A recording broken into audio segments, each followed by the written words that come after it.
very significant day for international justice and accountability. It is the day on which the Gambia's application before the International Court of Justice to hold Myanmar accountable for its violations of the Convention on the Prevention of the Punishment of the Crime of Genocide is heard. The Rohingya are a minority community in Myanmar who have endured decades of persecution and discrimination and abuse, which escalated in August 2017 to mass-scale violence against them, which led to close to 1 million Rohingya fleeing Myanmar.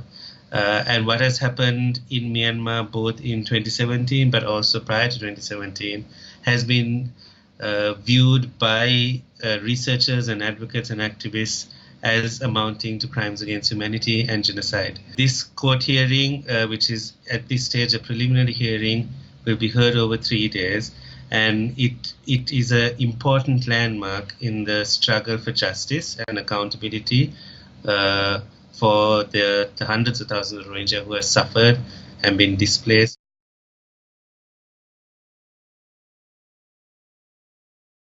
The reason the Gambia has brought this case before the ICJ, because as a responsible member of the international community, as a party to the Genocide Convention, it has an obligation to act to prevent and to punish genocide.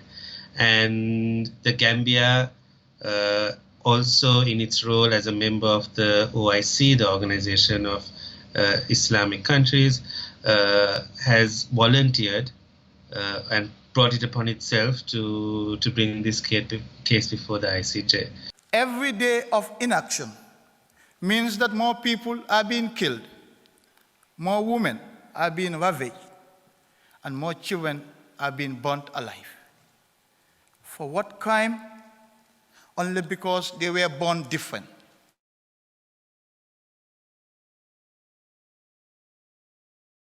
Aung San Suu Kyi is the de facto leader of Myanmar, and it is quite significant that she has taken it upon herself to lead the Burmese delegation to The Hague.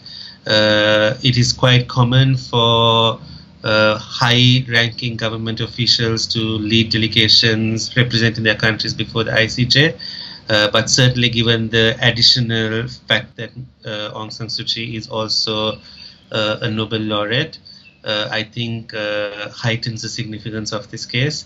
There is an irony that a Nobel Peace Laureate is representing her country at the International Peace Palace in The Hague, defending the acts of alleged genocidaires. The official position of Myanmar is indeed that this is not a genocide. But there's a mountain of evidence gathered by civil society groups, by the UN itself through its fact-finding mission and its special rapporteurs, and of course the lived testimony.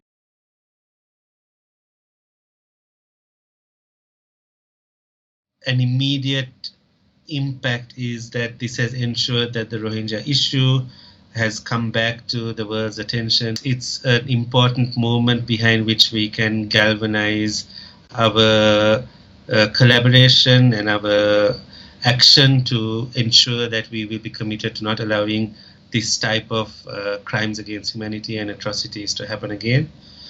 In the longer term, we need to see how the court decides and how other courts decide as well in other cases. And it's a step that certainly many Rohingya colleagues of mine who I've spoken to say they find very heartening, because for many years they've felt like they've been speaking in the wilderness, and now we begin to see the wheels of justice turning and the international community taking this issue forward. It is the duty of the international community to listen to and take direction from the Rohingya community, to heed their demands, which have been articulated repeatedly by Rohingya community groups in various countries in exile.